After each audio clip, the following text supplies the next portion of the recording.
રામ અને ભરતને, રામનો ભરત પ્રત્યેનો પ્રેમ, ભાઈઓનો પ્રેમ જોવો હોય તો રામચરિત માનસને ક્યારેક વાંચો, ક્યારેક સાંભળો તો ખબર પડશે કે ભાઈઓમાં પ્રેમ કેવો હોય,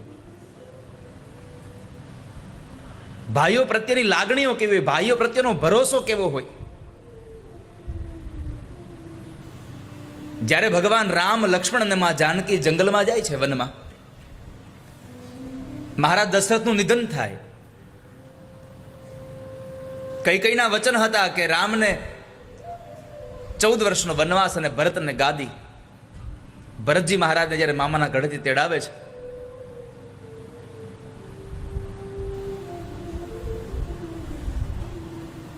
અને ખબર પડી કે મારી માએ આ કામ કર્યું છે, કૈકેયીને બહુ ધિક્કાર્યા છો. કૈકેયીને માં કહેતા પહેલા તો ભરતજી એક શબ્દ એવો પણ બોલ્યા છે કે તને માં કહેતા પહેલા મારી જીભ કપાઈને નીચે કેમ ન પડી ગઈ? તે મારા ભાઈને વનવાસ મોકલો. આ ભરત ક્યારેય પણ આ રાજગાદી પર નહીં બેસે. જ્યારે ભરતજી મહારાજ રામને પાછા લઈ આવવા માટે થઈ અને જ્યારે આવે છે બધા જ લોકોને સાથે લઈને, ત્યારે લક્ષ્મણજી મહારાજને ખબર પડી તો લક્ષ્મણજી મહારાજે કીધું પ્રભુ રામને, પ્રભુ આ ભરતને અયોધ્યાનો ગાદી મળી એટલે હજી એને શાંતિ નથી, એ અભિમાની બનીને આપણને મારવા આવી રહ્યો છે. વાલા વૈષ્ણવો, લક્ષ્મણજી મહારાજ આવું ભરત વિશે બોલ્યા ત્યારે રામના શબ્દો શું હતા સાંભળજો. રામજી બોલ્યા છે કે લક્ષ્મણ, આટલી બધી ઉતાવળ ન કરો. તમે ભરતને એમ કહો છો કે અયોધ્યાનું રાજ્ય મળ્યું, અયોધ્યાનો રાજા થયો એટલે એને અભિમાન આવ્યું, પણ જાઓ, હું તમને ભરોસા સાથે કહું છું, હું મારા ભરતને ઓળખું છું કે કદાચ અયોધ્યાનું રાજ્ય નહીં, બ્રહ્મા, વિષ્ણુ અને મહેશ આ ત્રણેયના લોકનું રાજ્ય મારા ભરતને મળે તો તલ ભાર મારા ભરતને અભિમાન ના આવે કોઈ દિવસ. આ ભાઈને ઓળખે છે, અને ઓળખાય ત્યાં સુધી વાંધો નહીં, ઓળખી જાય ને એમાં વાંધો છે. આપણને બધા ઓળખેનો ક્યાં વાંધો છે આપણને, પણ ઓળખી જાય તઈ જ વાંધો પડે છે.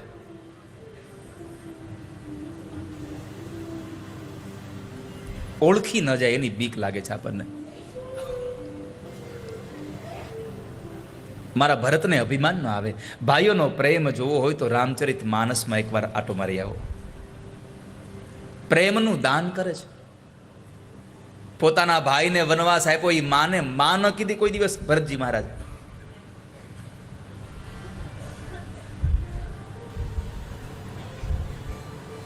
જ્યારે ભગવાન રામ વનમાંથી પાછા આવ્યા, 14 વર્ષનો વનવાસ સમાપન થયો, માં કૈકેયી પાસે ગયા અને એ સમયે માં કૈકેયી રડતા રડતા ભગવાન રામને કહે છે, પ્રભુ આ દુનિયાએ મને કદાચ ગમે તેટલો તિરસ્કાર આપ્યો, મને કઈ વાંધો નથી, તમે કહ્યું અને મેં તમારા માટે આ કર્યું, મને તિરસ્કાર મળ્યો, મને કાંઈ વાંધો નથી, પણ તમે જો મારા આ કામથી રાજી થયા હોય તો મારું એક કામ કરી દો તમે. શું? રામ, ભરતને કોને એકવાર મને માં કે, ભરતને કયો એકવાર મને માં કે. પ્રભુ રામ તે પાસે જઈને વાત માંડી અને ભગવાન રામે વાતમાં ને વાતમાં કીધું કે ભરત, મારું એક કામ કરશો? ભરતે કીધું, પ્રભુ તમારે હુકમ કરવાનો હોય, હું તો તમારો દાસ છું, તમે મને હુકમ કરો. પણ પ્રભુ હું તમારા બધા જ કામ કરીશ, તમે કહેશો તો પ્રાણ આપી દઈશ, પણ મને એક કામ ન માગશો ક્યારે. મારી પાસે એક વરદાન ન માગશો, મારી પાસે એક વસ્તુ ન કરાવતા ક્યારે. શું? મને ક્યારેય કહેશો નહીં કે હું કૈકેયીને માં કહું. બે ભાઈઓની વચ્ચેની સમજણ તો જુઓ.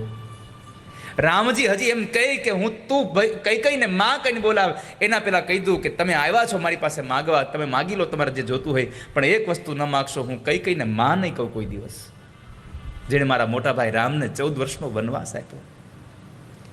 પોતાના ભાઈ પ્રત્યેની કેટલી લાગણી ને કેટલો પ્રેમ એ રામચરિત માનસ બતાવે છે. પોતાની સગી માને માં ન કીધી કોઈ દિવસ ભરતજી મહારાજે. આવો પ્રેમ જ્યારે ભાઈઓમાં સ્થાપિત થાય ને ત્યારે ભારતમાં રામ રાજ્યની સ્થાપના થશે. ભાઈના પગ દબાવતા દબાવતા લક્ષ્મણ રોવે કે કાલ હવારે આ સેવા વહી જાહે. આવી ભાવનાઓ જ્યારે ભાઈઓને ભાઈ પ્રત્યે જાગશે ત્યારે રામ રાજ્યની સ્થાપના સંસારમાં થશે. 1 ફૂટ જગ્યા માટે ગળું દબાવી દે ત્યારે રામ રાજ્ય ન આવે. સંપત્તિ માટે સગો ભાઈ સગા ભાઈને બોલાવતો બંધ થઈ જાય એ રામ રાજ્ય નહીં આવે. નાના ભાઈના લગ્ન જ થયા, મોટા ભાઈના લગ્ન થઈ ગયા. નાનો ભાઈ મોટા ભાઈની ભેગો રહી છે. મોટા ભાઈને 2 બાળકો છે. 2 ભાઈઓ ખેતી કરે. ખેતીમાં જે મોલાત આવે એમાંથી સરખો ભાગ પાડે. 2 ભાઈઓ રાત્રે આમ ભાગ મૂકીને વયા જાય કે કાલ સવારે આપણે ભરી જશું. રાત્રિના 12 વાગે મોટો ભાઈ ઊભો થાય કે મારો નાનો ભાઈ એકલો છે, મારે તો 2 છોકરા પત્ની બધા છે. કાલ સવારે મારી પાસે સંપત્તિ નહીં હોય તો મારા છોકરાએ મને હાચવશે. મારા ભાઈને સંપત્તિ નહીં હોય તો કોણ આપશે? લાવ થોડીક મારા ભાઈને એના વડીલ તરીકે થોડીક અનાજ વધારે આપી આવું. એટલે અડધી રાત્રે વાડીએ જઈ અને પોતાના ઢગલામાંથી, પોતાના અનાજના જે ઢગલાનો ભાગ હતો એમાંથી તગારાઓ ભરી ભરી અને નાના ભાઈનો જે ઢગલો છે એમાં નાખી આવે. આવીને શાંતિથી હસતો હસતો સૂઈ જાય. 2 વાગે નાનો ભાઈ ઊભો થાય કે મારે ક્યાં કોઈ માગવા વાળું છે? હું તો એકલો છું, મારા મોટા ભાઈને બાળકો છે, આ બધાય છે, મારે આટલું બધું હું અનાજ કરવું છે? મારા મોટા ભાઈને થોડુંક વધારે આપી દઉં. પોતાના ઢગલામાંથી થોડુંક વધારે એના મોટા ભાઈના ઢગલામાં નાખી આવે. આવો પ્રેમ જ્યારે સંસારમાં થાય ત્યારે રામ રાજ્યની સ્થાપના થશે. હું મારા ભાઈને આપી દઉં. આપણે તો ભાઈનું લઈ લેવા તૈયાર થયા છે.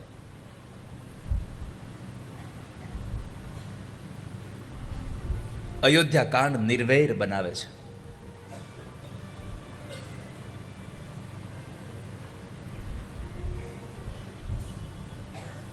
ભાઈ માટે 14 વર્ષનું રાજ્ય વનવાસ સ્વીકારી લે. કઈ વરદાન માંગ્યા ત્યારે રામજી એટલું જ બોલ્યા હતા કે માં, મારો ભરત રાજા બનતો હોય તો 14 વર્ષ તો શું, આ જીવન ક્યારેય નહીં આવું જો મારો ભરત રાજા બનતો હોય. આવી લાગણીઓ જે રામાયણમાં પડી છે એ રામચરિત માનસની આ કથા છે. હવે તમે વિચારો, આ રામાયણને મારે તમને થોડીક વારમાં કેમ પૂરી કરીને કહેવી? હરિ અનંત, હરિ કથા અનંતા. પ્રભુની કથા બહુ અનંત છે. અયોધ્યા કાંડ પછી આવ્યો અરણ્ય કાંડ. અરણ્ય કાંડમાં નિર્વાસન બનાવે છે. નિર્વેર થયા પછી વાસના ત્રાસ આપે. અરણ્ય કાંડના પાઠથી મનુષ્ય માત્ર નિર્વાસન થાય છે, વાસનાઓ મરી જાય છે. કારણ અરણ્ય એટલે કે વન, વનમાં રહીને માણસ તપ કરે, ફળ ફળાદિ ખાય એટલે એની વાસનાઓ મટી જાય. અને વાસનાઓને મારવા માટેનું શ્રેષ્ઠ સાધન કોઈ હોય તો એ વ્રત છે, ઉપાસના છે. ઉપવાસ કરો. જ્યારે તમારી ઇન્દ્રિયોમાં વાસનાનું વિષ બહુ વધારે પ્રબળ થઈ જાય ત્યારે ઉપવાસ કરી લો. આ 15 દિવસે એક વખત એ જ આપે છે. બાકી તો તમે પણ કરુણા એ છે કે એકમથી લઈ અને દશમ સુધીમાં જેટલું ન જમે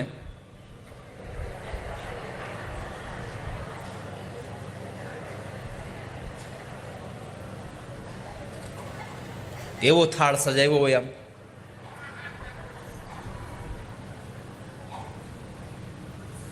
એકાદશીના દિવસે બને તો નિરાહાર રહેજો. તુલસી પત્ર ઉપર આવે એટલું અનાજ લેવું જોઈએ, એટલું ભોજન કરવું જોઈએ, એટલું ફરાળ કરવું જોઈએ. આપણે તો તુલસી પત્ર જ ઉપર મૂકીએ છીએ. નીચેથી કાઢી નાખ્યું, ઉપર લઈ લીધું. અને ચાલુ દિવસમાં આપણે જેટલું ન જમીએ એના કરતાં વધારે આપણે એકાદશીના દિવસે ઉપાડ્યું હોય. અને તોય પાછું દશમથી ચાલુ કર્યું હોય. કાલ 11 છે. અરે તારી 11 નાનું હુંનું વાછડું મરી જાય એટલું ખાઈ, અને તોય પાછો ગામને કહેતો ફરે મારે આજે 11નો ઉપવાસ છે, 11નો ઉપવાસ છે. અરે 12ના સવારે વહેલો ઉઠે,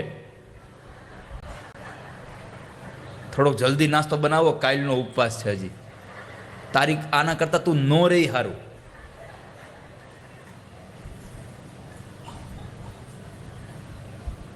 અરણ્ય કાંડ માણસને નિર્વસન બનાવે છે. વાસનાઓ હટી જાય છે. જંગલમાં જાય એની વાસનાઓ છૂટી જાય છે.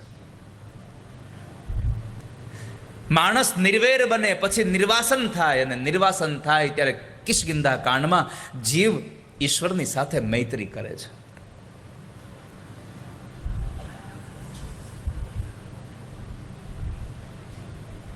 અરણ્ય કાંડમાં બે વ્યક્તિઓ મળે. શૂર્પણખા મળે એટલે મોહ. જે દિવસે ઉપવાસ હોય તે દિવસે જ પાણીપુરી ખાવાનું મન થાય. અમથી નો સાંભળે ને, તેથી જ સાંભળે ને. જુવાની આમ પાણીપુરી ખાય તો બરાબર છે.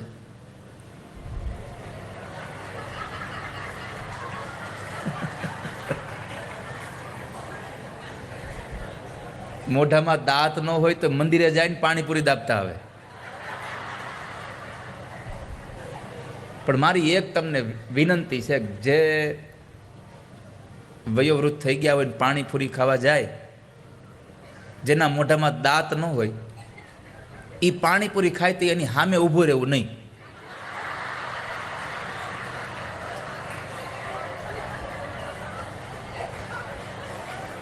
સમજી ગયા ને તમે? નકર અભિષેક તમારી માથે કરશે.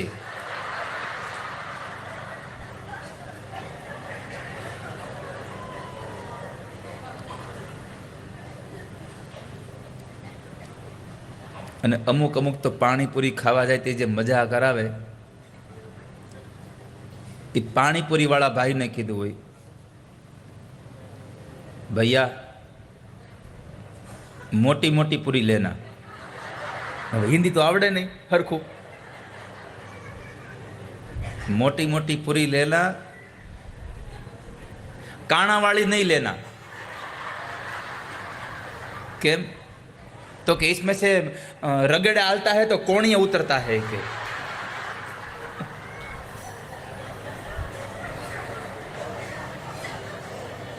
अरे पानी आज 11 से पानीपुरी આવી.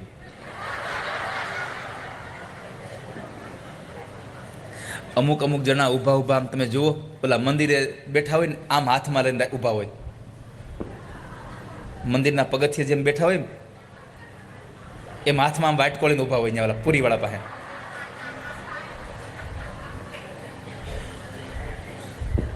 અને ઓલો પ્રેમથી જાણે બધાને વિતરણ કરતો હોય, દાન આપતો હોય, એમ આપતો હોય.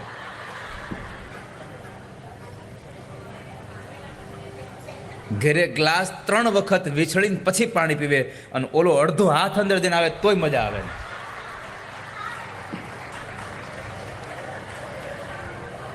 હવે તો પાછી ઓલી નકરી ફ્લેવરો નીકળી છે, 6 ફ્લેવર ને. અહીંયા કેટલી ફ્લેવર મળે મહારાજ? હવે 1 7 કે છે, 1 5 કે છે, 1 10 કે છે, કુલ 17 થઈ. કોક દીક આનંદ में પાણીપુરી ખવડાવના. એ હિન્દી અમુકનું તો આપણને એમ થાય આની કરતા આપણે આની પહેલા વૈયા ગયા હોત તો સારું હતું.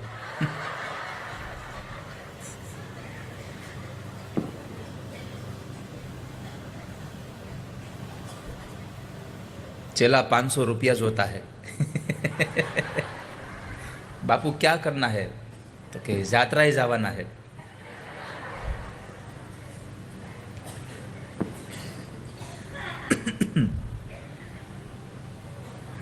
અરણ્યકાંડમાં 2 વ્યક્તિઓની તમને મુલાકાત થાય. એક શૂર્પણખા રૂપી મોહનો તમને મિલન થાય, અને એક ભક્તિ રૂપી શબરીનું તમને મિલન થાય.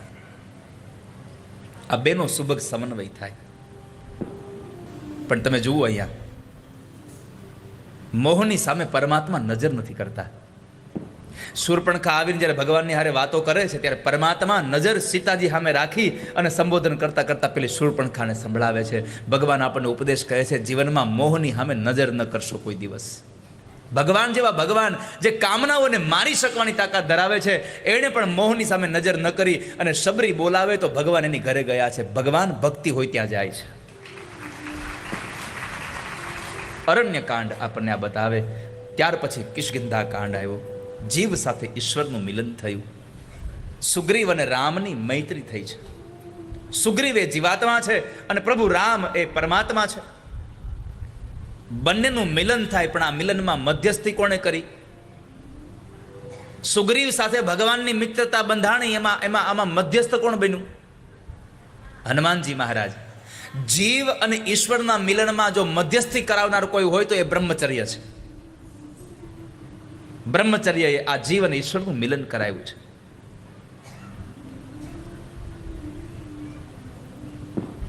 જીવ અને ઈશ્વરનું મિલન થાય એટલે જીવન સુંદર થયું. એટલે કિષ્કિંધા કાંડ પછી આવ્યો સુંદર કાંડ. જ્યાં સુધી જીવ પ્રભુ સાથે મૈત્રી નથી કરતો ત્યાં સુધી જીવન સુધરતું નથી. સુંદરકાંડ અતિ સુંદર એવો પદ છે. કેટલા સુંદરકાંડના પાઠ થાય છે, જેમાં રામ ભક્ત ભગવાન હનુમાનજી મહારાજની કથા છે.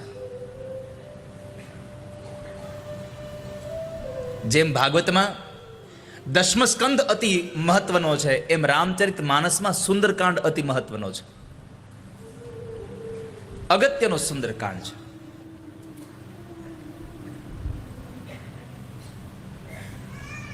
તો જીવનું સુંદર થયું એટલે સુંદરકાંડ આવ્યો. અને પછી જ્યારે જીવન સુંદર બને એટલે ભક્તિમય થાય, અને ભક્તિમય થાય એટલે રાક્ષસો મરે, એટલે રાક્ષસો મર્યા લંકામાં. લંકા કાંડ આવ્યો. લંકાની અંદર રાવણને માર્યો. કામ ક્રોધ મરે એટલે લંકા કાંડ છે. અને ત્યારબાદ ઉત્તરકાંડમાં તુલસીદાસજીએ સર્વસ્વ ભર્યું. ઉત્તરકાંડમાં માણસને મુક્તિ મળે. જેના કામ અને ક્રોધ મરે એને પરમાત્માનું ધામ મળે. યદ્ગત્વા ન નિવર્તન્તે તદ્ધામ પરમમ મમ. ગીતાજીનું શ્રેષ્ઠ વાક્ય ભગવાન કૃષ્ણ બોલ્યા છે કે અર્જુન, આ સંસારમાં જ્યારે જ્યારે જીવ મારા ધામમાં આવ્યો છે એ ક્યારેય પાછો નથી ગયો. કેમ? આ દુનિયામાં સ્વર્ગમાં બ્રહ્મલોકમાંથી જીવ પાછો જાય, પણ મારા ધામમાં આવે એ કોઈ દી પાછો ન જાય. યદ્ગત્વા ન નિવર્તન્તે તદ્ધામ પરમમ મમ. તો પરમાત્માની આ રામચરિત માનસના 7 કાંડની કથા અધ્યાત્મ જગતમાં મેં તમને સમજાવી. બાકી તો મને બહુ ભરોસો છે તમને બધાને રામાયણ આવડે છે. એટલે એ રામચરિત માનસના અધ્યાત્મ જગતની વાત બતાવી, આધ્યાત્મિક અર્થ બતાવી, અને એ 9મ સ્કંદનું પુષ્પ ભગવાન ઠાકોરજીના ચરણોમાં સમર્પિત કરીએ. મુક્તિના ભાવ સુધી પહોંચવાની કથા બતાવી, અને આ 9મ સ્કંદનું પુષ્પ ઠાકોરજીના ચરણોમાં સમર્પિત કરી 10મ સ્કંદમાં ઠાકોરજી આવે છે, ભગવાન સ્વયં પોતે પધારે છે, એની કથા છે. એટલે ભગવાન જ્યારે આવે, ચંદ્રવંશમાં ઠાકોરજી પ્રગટ થાય છે. 10મ સ્કંદનો પ્રારંભ થયો, ભગવાન હૃદયમાં પ્રગટે છે. સર્વસ્ય ચાહમ હૃદય સન્નિવિષ્ટ. હું બધાયના હૃદયમાં રહું છું, હું બધાના અંતરમાં રહું છું. તો પરમાત્મા આવે છે. જો કે આમ તો ભગવાન કૃષ્ણનો જન્મ રાત્રે 12 વાગે થયો, પણ તોય આપણે 7:45 કરી દઈએ તો વાંધો નહીં.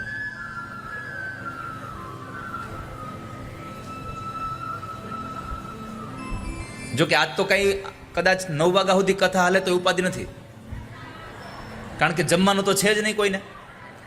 11 છે આજે, સાંજનું બપોરે જ જમી લીધું છે.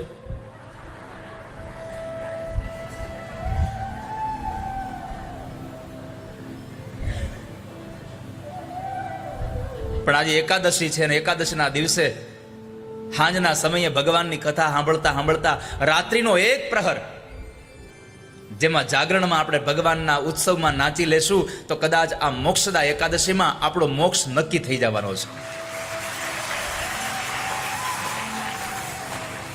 અને આજે તમને ભાવથી કહું છું, આનંદ વડાવ, કે મોક્ષદા એકાદશીની આ કથામાં આજે નંદ ઉત્સવમાં ભાવથી નાચી લેજો, કારણ કે હવે આણંદમાં ક્યારે આવશે કનૈયો નક્કી નથી. પાછું હવે ક્યારે આવે નક્કી નથી. આવશે નક્કી છે, કૃષ્ણ કીધું છે હું આવીશ, પણ ક્યારે આવીશ એ ખબર નથી.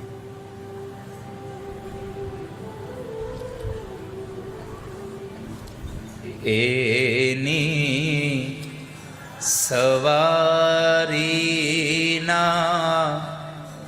સુર સંભળાય, મોહન માં